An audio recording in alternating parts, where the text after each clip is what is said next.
first impression mo sa akin nung una mo ako nakita?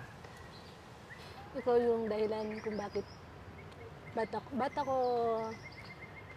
ako masaya ngayon. Ikaw ang dahilan kung bakit nabuo ang mga pangarap ko. Pangarap ko na makasama ka habang buhay.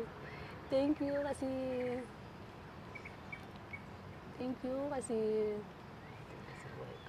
dumating ka sa buhay ko. Ano yung naging first expression mo sa akin? Yun, yung first impression ko sa'yo is, dati nung unang kitang nakita is like parang suplada ka eh. Na parang ang hirap-hirap mong kausapin.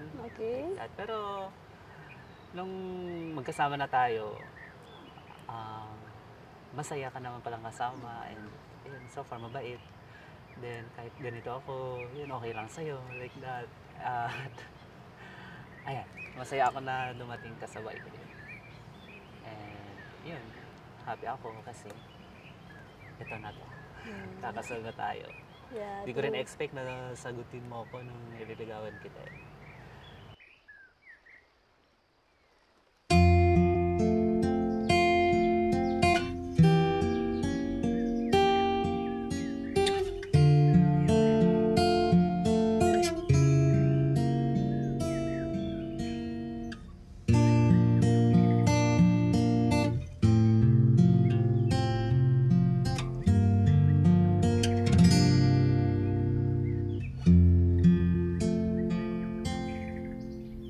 Ikaw at ako pinagtagpo,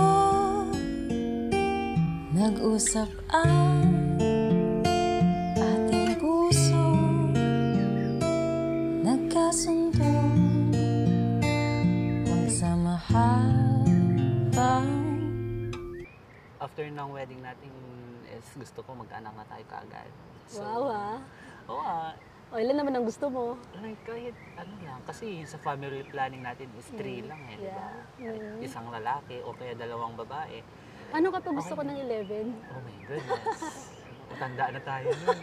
Di ba kaya? At the age of 30, mahirap na. Mahirap na. Lola na sige, tayo. 3 na lang. Ano yun? Okay na. Pag 3. Sa may kapal, Basta gawin na lang natin na mag-iwan. walang iwanan, takinig, tagulan, haharapin bawat unos ng daan.